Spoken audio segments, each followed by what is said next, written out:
Check, check, check. Good. All right. Adam, you've kind of done it all in this league already. What makes tomorrow special? You know, every year it's a bit of a new chapter, new group of guys, new situations. And tomorrow, I mean, obviously we're playing for the right to go to a Grey Cup, which is always the goal. But, you know, it's just playing with these guys in this locker room. And it's been a great journey, a lot of memorable moments. And, you know, those are the things that you really kind of take away each year because every year is so different. And, you know, so it's been a good bunch of chapters so far, and we're looking to write a couple more.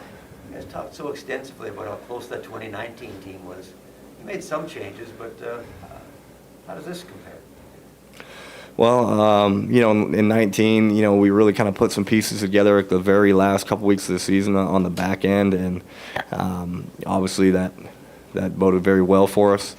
So, I mean, last year, as you wrote in your story in the book, it's just, you know, there's periods of highs, periods of lows, periods of new guys, periods of this and that. And that was a unique year this year. You know, we came in without a boundary corner or a boundary halfback. You know, we didn't have a dime. We didn't know exactly how our back end was going to look. And, you know, we found a couple great players, obviously. And, you know, so that was kind of the start of it, and really just growing together a new group and, you know, taking it one day at a time and one game prep week at a time. And, you know, it's getting to this moment. You know, it's definitely premeditated. It's where we wanted to be, and this is where we worked, get the opportunity to go play for. So, you know, it's been a special group. Adam, when you look at that roster that came out today, it does have Andrew as a game-time decision, but otherwise that's pretty much the roster that got you here. It's nice to be able to know you got that sort of optimal group ready to go in. Yeah, you know, it's just got our guys, and, you know, that's what you want. And, you know, this time of the year, you ask to be as healthy as you can and have the guys that, you know, been rolling and that we've been working with ready to go, and, you know, we have that. Adam, you've won Grey Cups before, you've been on good teams before, you've probably never been on a team that was this heavy of a favorite. What's that like to go knowing that just that's the expectation? Yeah, you know, it's interesting. One, because in our locker room, you know, we don't think we've won anything, and that's, I think, one of the best things that our vibe is, our feel in our locker room is that every week it's go 1-0, and this week it's, you know, no different. All we talk about is work, and all I see people doing is working, and that gives me confidence, and that's the confidence that we come out and play with every single game. So we talk about earning it and taking it, you know. So tomorrow our expectation is the work we put in to earn it, and our effort tomorrow collectively go out there and take it. And so whether we're favorites or not, it doesn't really enter into our locker room when it comes to how we go out and win games. What about Andrew? You guys have won games with and without him. But what does he do if he's in the lineup? Well, Andrew is just a veteran, right? And his ability to manipulate defenses with subtle differences in how he moves, how he lines up, his ability to see pressures and communicate with the offensive line, make people right. You know, first off, those are some of the most important pieces that he brings to an offense. Those are not even him touching the ball yet, right? Now, obviously, when he gets the ball in his hands, he can do some special stuff. And, you know, so from that standpoint, all around, you know, he can be a game changer. And so, you know, he's definitely a special player. Adam, the forecast for tomorrow is pretty nasty. It was blowing snow and wind and stuff. Do you think that kind of plays into for the defense to make some big plays? Well, you know what? I mean, we came into this game, and I came into this game preparing for the worst, and this definitely isn't the worst when it comes to what I think December could be in Winnipeg. So, you know, regardless of the conditions, we know as you get into playoff football, teams got to be able to run the football. It becomes harder for teams to secure the football.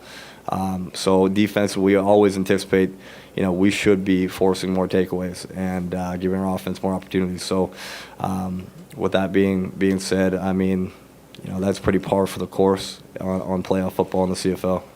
Adam, you mentioned that the confidence you guys have comes from seeing guys work. I imagine everyone on every club is working. Is there something different about that element that has you so confident? Because I imagine it's just a bit more than just working. Yeah, that's a great question. So the more detail to the work is, work days start at 9 and they end at 1:30. I'm in with you guys at 5:30 a.m. and leaving at 4. But for the most part, I see guys in at 7 o'clock, 6:45, 7, 7:30, and guys are doing their own film work, their own study together, getting all their workouts in, getting their treatments in, and way before the workday said they ever had to start, and they're staying way before the workday ever said they had to leave, and that's not common with the amount of guys that are doing that in this locker room. That's the kind of work I'm talking about, and then you add to that. You go out to practice, and the way we compete, I think that's special, relatively.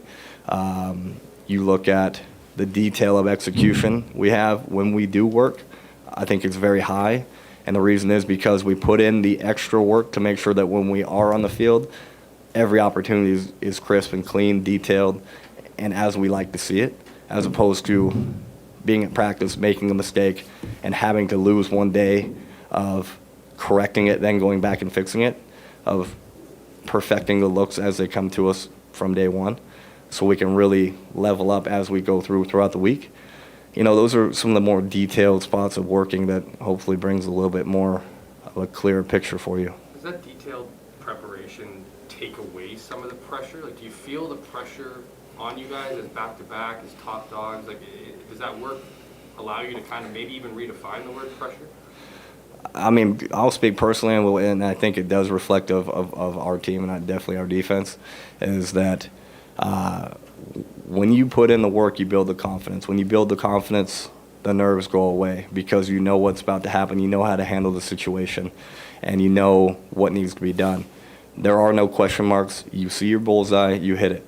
And that's all we ask from every single guy, and that does limit pressure. And let's be honest, like, the game is high pressure, but I wouldn't want it any different. Like, I want me to be the guy that has to perform at the last play under pressure.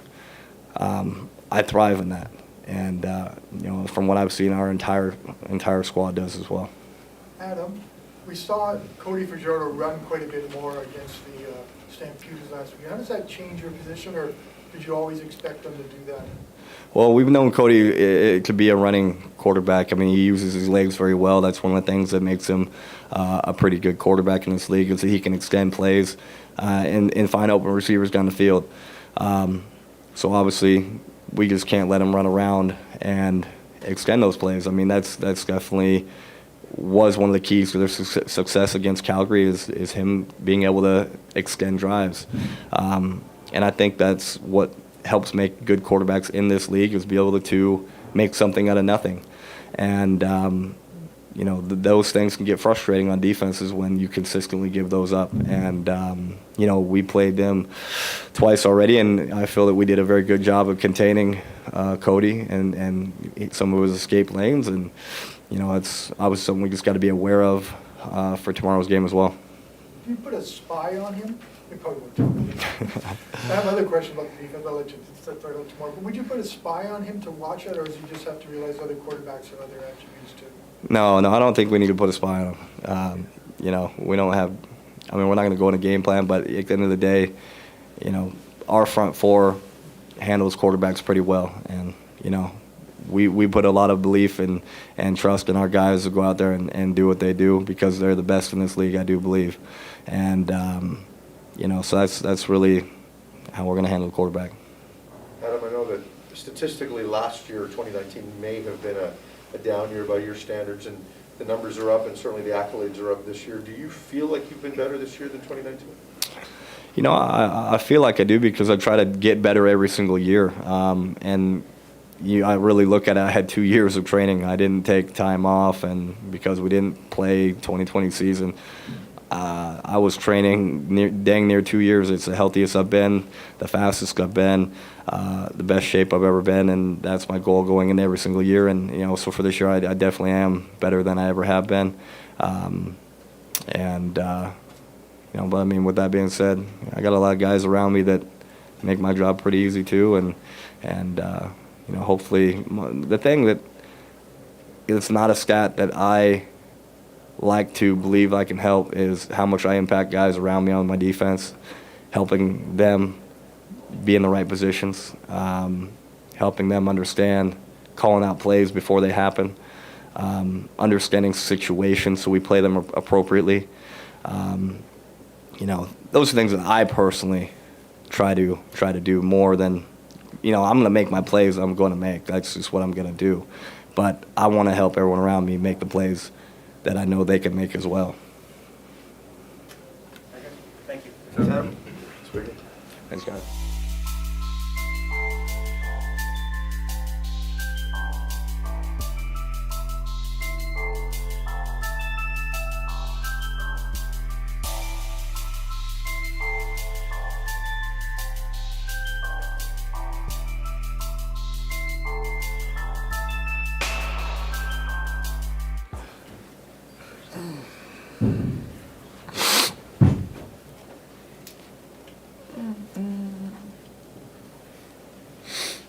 Willie, it's December in Winnipeg, and despite that, there's going to be over 30,000 people still there tomorrow. What does that mean to you guys? It's time to play some football. You know what I'm saying?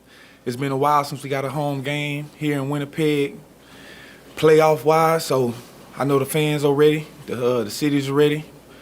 We've been putting in the work. It's time to play some ball. With the weather being the way it is, the run game could probably be a lot more important tomorrow. So what does William Powell bring to the table? What do you guys got to worry about with him? Just his shiftiness, him being a veteran back here in the CFL, knowing how to play in the cold and things like that is just going to be on our defense, front seven, defensive line linebackers to keep him to short gains and things like that, short yardage, and just try to get in the backfield and stop him before it gets started. Willie, it's been a long time since you clinched that playoff spot, and the home playoff game, as a matter of fact. What does it mean to you to be here this day before it? It means a lot. Like I said, it's been a lot of hard work, dedication, grinding going on here in this building. And we just ready to go out there and give our fans, give the CFL everything they've been wanting. Like you said, it's been a while since we hosted a home game. Finally got one. I know the city's behind us. We ready. So the weather is going to be a factor, it looks like. Pretty high winds, pretty good wind chill. Like, I hear guys saying we're going to wear short sleeves, but is that realistic? Is it realistic to go out there and play the game the exact way you always do if the weather is we've been practicing in the conditions. It's been rainy some days, snowing some days, windy some days, cold all the time. So we ready. You know what I'm saying? Like I said, we've been practicing for a week and a half in this weather. We ready to play some ball, ready to make them pads clap. Well, you guys are obviously the heavy favorites. Everyone's, the Lions has you guys as more than a touchdown. Just, is there a pressure that you guys feel, or is that the right word to apply to things? I'm wondering how much pressure you'd feel heading into this game, knowing that, the ultimate goal is the Grey Cup. No pressure. I'm saying this is what we've been waiting for. This is what we've been playing hard for, watching film, lifting weights and everything. This team is ready. You know what I'm saying? Locked in, focused. We've been watching so much film, doing so much talking in between one another.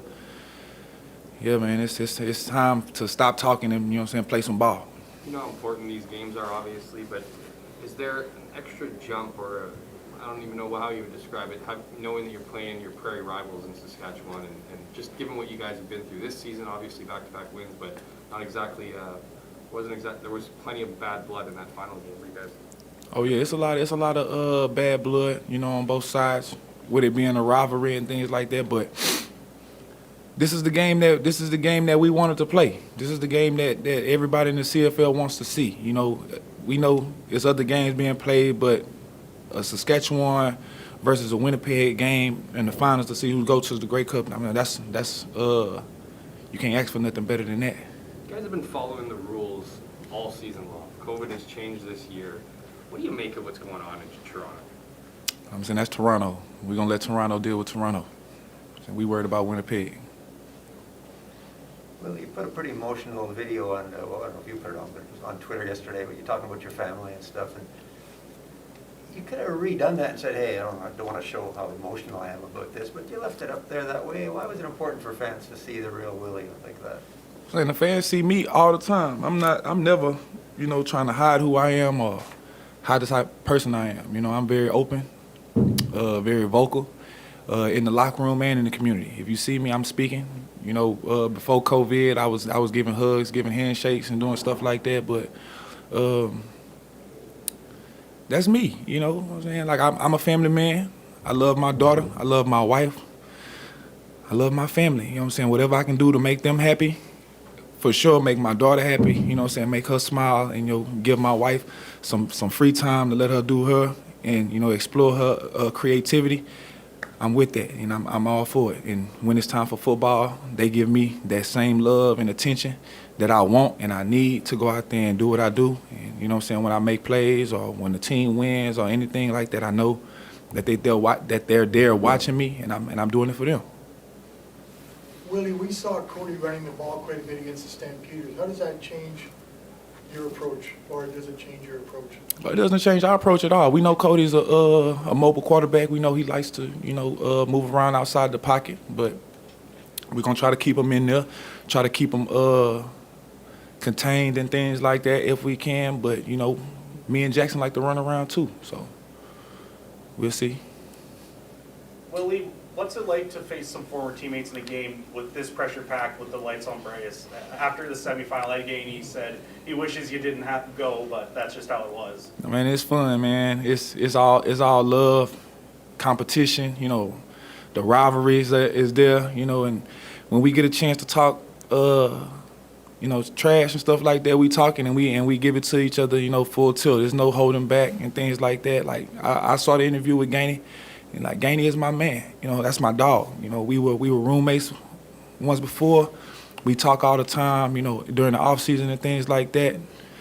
But when it's game week and stuff like that, man, Gainey knows not to call me. I don't call Gainey. He knows not to say certain things. I know not to say certain things. You know what I'm saying? He's on the other side. You know what I'm saying? When the whistle blows, he can get it just like anybody else. Thank you. Thanks, Willie. Appreciate y'all.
Any updates on Andrew today, or you gotta wait for a game time decision on that one? Yeah, game time. We'll get him in here tomorrow and get him with Al, and Did you have to put the, sorry, did you have to put the game time decision moniker beside it or the note beside it? Because that's specific to the league. Is that anything to do with past stuff? yeah, I don't fill that stuff out. Okay. So Like your department. I can add that to the list if you'd like me to do that too. Yeah. Mike, would you tell us if he was out there running around today, or Pardon me? was he out there running around today? No, he was not. Okay, thanks. Mike, Andrew would probably play in any kind of condition, so like who has the final decision? Well, I guess it would be me, but we don't ever, like, I don't ever, it's not a dictatorship here, right? We take in information, we talk to the player, we talk to Al, and we come to a good decision for the team. So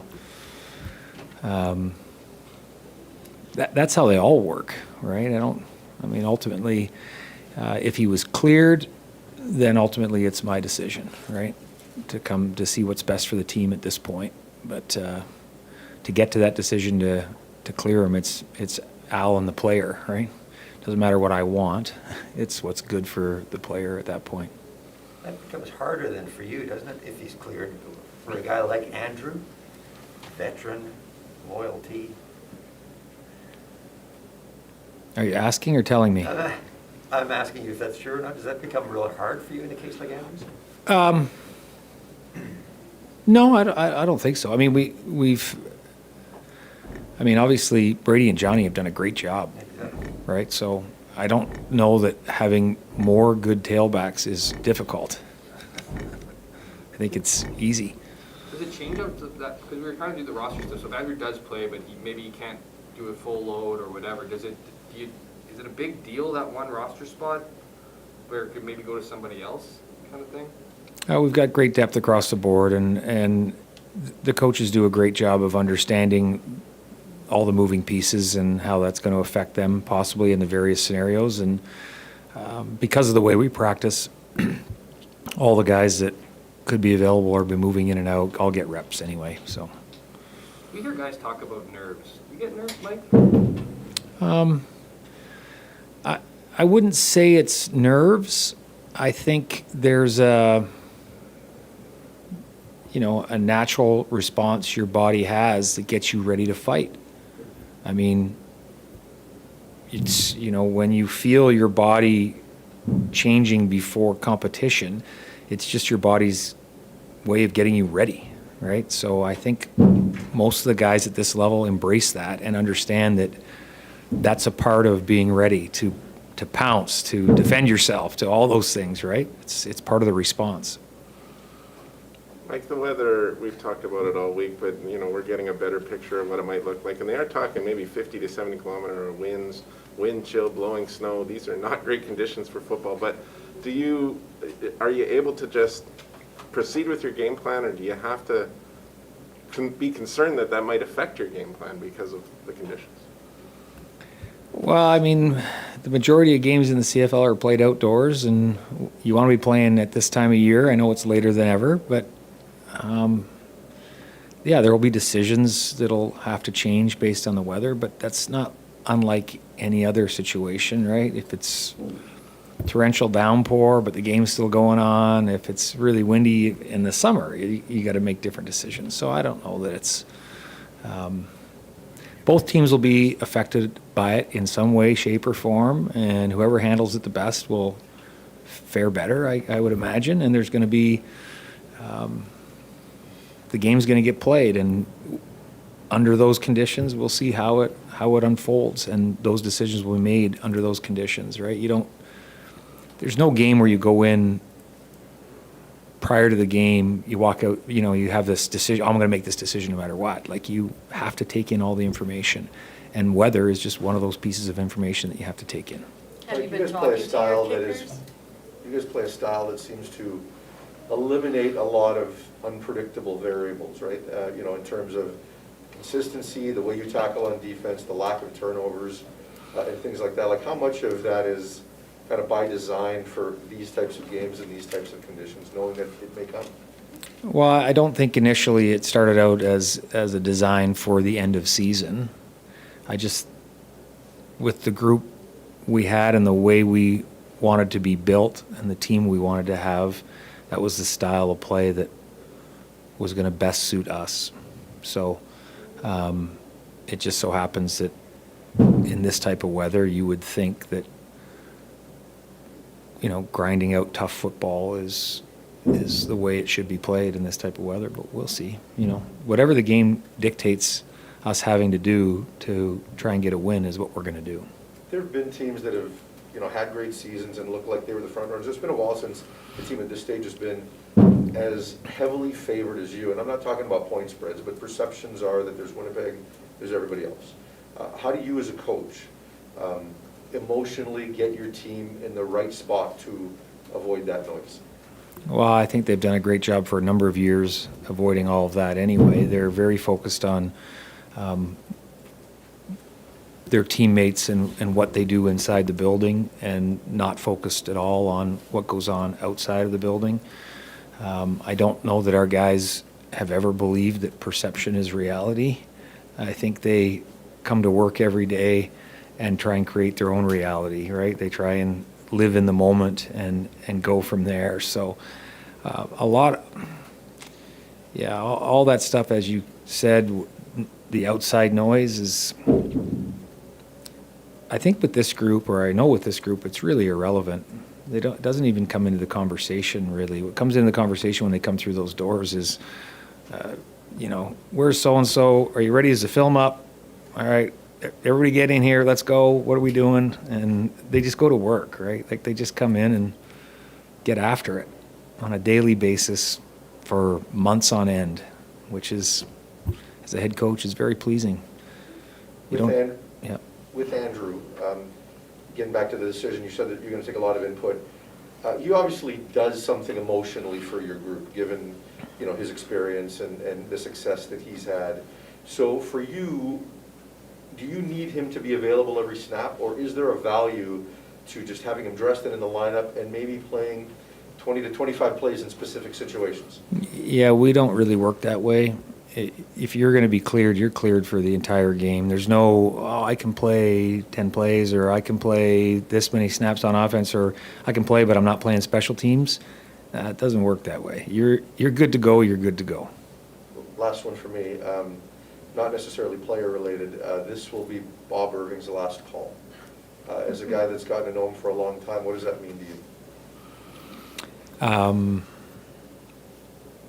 Well, that's personal. Yeah.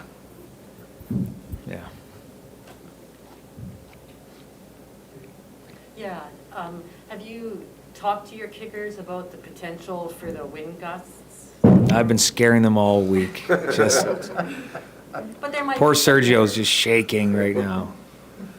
No, I mean, for the kicking game, that, you know, part of the process is they do watch the weather, and they do try to get out there and kick when the wind's blowing in the same direction in the stadium, so they can get a feel for it again and stuff like that. But they get that. They walk around in the pregame and they kick from all different hashes, and they'll get a good sense of it. And the reality is, all the kickers that are playing tomorrow will have to deal with it, right? So it's just part of the game. Well, after the 2019 Grey Cup, you said the most pleasing thing, when we were looking back at it, you said the most pleasing thing was that the team figured out what it meant to be a 2019 Blue Bomber. Has this team already figured out what it means to be a 2021 Blue Bomber, or is it still to be determined? Well, I think they understood team fairly early on in the process, thanks to the veteran presence we had and the guys that had been through it already. I do think this year was harder than ever across the league. Every team faced the same challenges of the amount of time they could spend together off the field, their proximity to each other during their workday. All these things changed, right? So all the little, not all, but a lot of the ability to make those connections became more challenging. And I think our guys figure out how to do it this year. under these circumstances, under these protocols, which was going to be very important. It was one of the things that I thought of more than anything in terms of how this was going to play out. And I think they've done a fantastic job of that, about coming together under tough circumstances when, you know, at a certain point in 2019, we'd already had 4 or 5 team get-togethers, you know, like barbecues or out, you know, just things where they're always out socially or away from the football environment, getting to know each other, getting to know each other's families. You think about, if you remember 2019 watching practices, how many kids, children, and wives were on the field during stretch, you know, every week, multiple times a week, and you just don't have that this year, right? So it's been impressive. They've given up a lot. They've missed that part of it, and they've still managed to get to know each other really well and become the team that they need to be, for sure. Mike, on the topic of the protocols and giving up things and all those things, Toronto and Hamilton already have an advantage where they don't have to have a fully vaccinated group to travel and go to games. Just given what's unfolded this week with Toronto and going to the Raptors game and having 5 guys there, like, what do you make of that? Nothing? Nothing? Yeah. Mike, You knew that was coming. I got asked. That's it. Mike, you've probably talked about this before, but what unique challenges has there been with the fact you guys, a meaningful game, 44 some days since then? What have you done to make sure this group is fully ready? I don't know that any of our guys take any game lightly. You know, you'd be hard pressed to find one. Given the nature of the sport, you step on the field, and the reality is you might not step on the field again. So I don't know that you find football players taking games lightly, except in a all-star game. You know, other than that, they're out there working and playing hard, and they know they have to play the game the right way. Thank you.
Everybody? Is that? Good, how are you?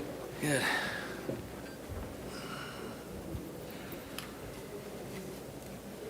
So used to looking at that screen. Days are over. That's over. Yeah. Zach, it's been a long time since you guys clinched that playoff spot, clinched that home playoff game that's going to be played tomorrow. How do you think the team has handled that from then till now, and how ready are you for this game? Yeah, I think we've handled it really well. I thought, we've had really good practices, during the bye week and obviously leading up to the game this week, and took advantage of the position that we we're in leading up to this. I think everybody's really excited to get out there and play. Feels like we've been waiting for this for a long time, and Saskatchewan's a great opponent. We're gonna have to play really well, to win the game. But I know guys are really excited to get out there in front of our fans. It's hard not to look at the weather report. Obviously, they're now talking about pretty strong winds, 50 kilometers with gusts. As a quarterback, What are your thoughts when you hear about things like that and potentially snow? Yeah, you know, you never really know this time of year. This is kind of foreign to the CFL, right? Playing in December. So, yeah, we'll have to see in the morning, you know, what it's like when we wake up and, you know, adjust to the elements as the game goes on. You know, I know we'll be talking obviously on the sidelines from a run pass and situational standpoint, but, you know, I think a lot of us that have played in this league for a while have played in a lot of different elements. You know, it's pretty windy in Hamilton. I've, you know, practiced there for 4 years, so wind and throw some snow in there, and you know, who knows? We'll see. Cold temperatures. We've been practicing in that. I think we had a couple -20 days there practicing in the morning. So, you know, we'll be ready. It'll be rocking in there. We'll be ready to go. Are you expecting Andrew to play, and if he does, what'll it mean to you? I thought he looked good, you know, in practice, the limited amount of reps that he did have. I think it's still a game time thing. I haven't really been in the loop there, I guess. Just kind of waiting to see. I think if Andrew's out there, you know, as I've always said, he brings a calmness to the group, to the huddle, to the sideline, to the locker room. You know, quiet confidence, and you know, when he gets really rolling, he's tough to stop. You know, obviously he's kind of, you know, at a PhD level when it comes to experience in this league and protections and all those different things. So it'll be great to have him out there. I guess we're going to see in the morning. So, Zach, what are the worst conditions that you've ever played in your career? I think some high school games were pretty bad. Had a couple in college that weren't great. You know, wind and snow. I thought, you know, the West Semi in Calgary was pretty dang cold. If I recall, that was holding the iPad on the sideline was tough with your hands, you know. So I can't pick just one, but you know, played in some games where we've had to obviously adjust the game plan a little bit, and that's just, you know, comes with playoff football.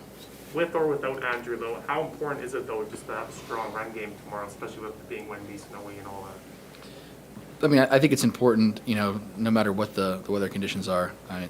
It obviously gives the defense more to prepare for and to adjust to as the game goes on, and definitely helps out the offensive line. You know, anytime you can run the football and you know, the defensive linemen can't pin their ears back, it makes it easier to pass protect, you know, if and when we do that. So I think it's always important. You know, obviously it's kind of elevated in games like this where, you know, holding onto the ball might be a little more difficult, some would think. So we'll see how it goes and you see how it turns out in the morning. You've got a couple of rookies on this team who might think, boy, this is part of an annual event going to the West Final, hosting it. What do you tell them about how special this might be? Yeah, you know, I can remember being young and thinking that, you know, for my first 3 or 4 years in the league. So I definitely understand that, but you know, I would say every year is different, every team's different, and you know, you're in this sport especially, you have to cherish those opportunities.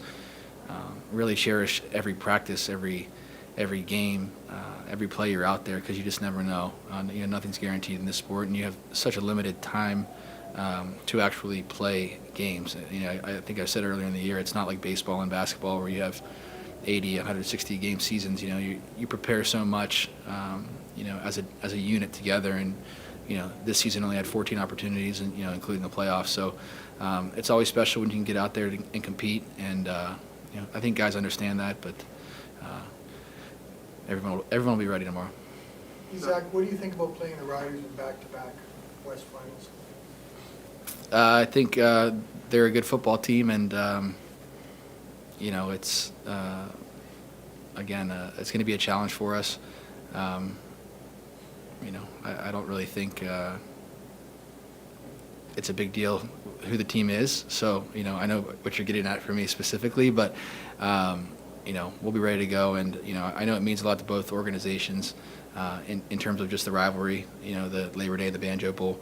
So, you know, people will be excited. We're excited for it, and we're ready to go. Zach, what kind of things can you do to make sure you keep your hands warm enough to be able to grip the football well and throw the football? It does seem like in that game, in that West semifinal you mentioned, Bo had a little more trouble than you did, it seemed, with it. I'm not sure about that. I know Bo's played some really cool games as well, but it just, for me, even in warm weather, I'm trying to move around on the sideline. As I get older, I get a little more stiff, if I sit there. So it's just moving around, and Foddy does a great job, with the different, pieces of equipment that he has there to help facilitate keeping your hands warm. So he has all that kind of stuff under control. I just gotta, take his lead and. Again, just keep moving around and be ready to go. Zach, after the roller coaster you had in 2019 with everything that went on, how nice was 2021 to just have consistency and just be in one place? Yeah, it's been great. Again, I can't say enough good things about the organization and my teammates, and it's obviously been a lot easier on my wife. Not having to pick up and move and pack so much. Although we've been packing a lot lately, it seems like. But yeah, it's been really nice, and this organization and has just been amazing. So How much has that added to your play, your consistency? Because when you look around the league this year, there's been a lot of talk about quarterback play being down, offensive performance generally being down, but you're kind of the one guy that's been able to maintain a level. yeah, I certainly think continuity plays a factor in execution on the football field. So having everybody come back, even though for me personally it was a limited amount of reps with the guys in 19, just being the same offense and having those guys who have been in it for so long, offensive line, running back, and receiver, definitely made my job a lot easier. And I think I've been saying it for a long time. Continuity definitely goes a long way in this league, especially since the introduction of one-year contracts and all those things. So it was nice to keep the band together, and we had a good regular season, and all that's behind us now, though, and tomorrow's going to be a big game. What's Buck been like as an OC? I mean, when guys do it for the first time, there's a learning curve, and you see hiccups with guys that get that opportunity for the first time. It seems like there hasn't been with him. How have you seen it? Yeah, I think Buck's just a really good communicator, first and foremost, and he has, the humility trait in spades, so if he doesn't know the answer to something, if he hadn't seen a certain concept before or thought this before, he's willing to talk about it, and whether it's with me or the offensive line coach or the receiver coach or, just guys on the team who have an idea, he's willing to entertain that idea and listen to it, So I think that, humility really is huge for our room, for the receiver room, all the way down the line. Again, back to just the way that he's able to communicate the game plan and just, really narrow it down into specific things that we need to do to win the game, I think has been great.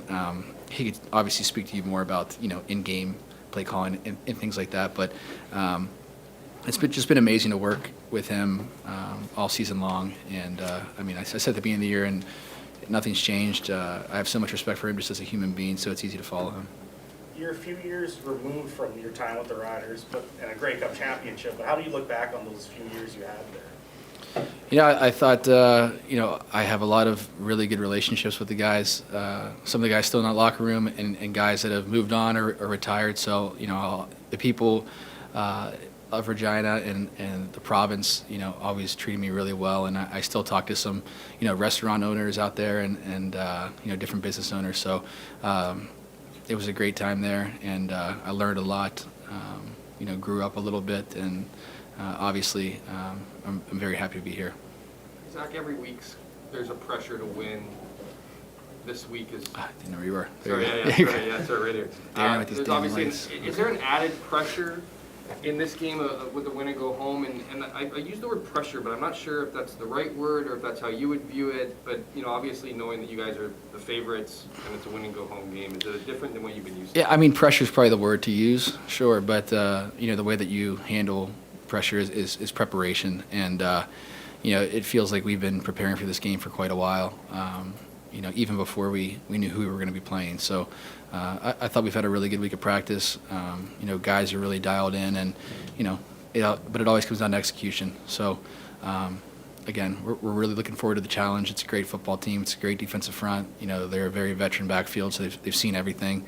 The linebackers get downhill and run side to side really well, and Shab does a great job, I think, of calling football games. So it's going to be a challenge for us offensively. But we're excited about it. How's your sleep been since the new addition to the family? Yeah, it's all right. I've never been a great sleeper, so it's just is what it is. Might go take a nap today. Thank you. Thanks, Zach. Thanks, guys. Exactly.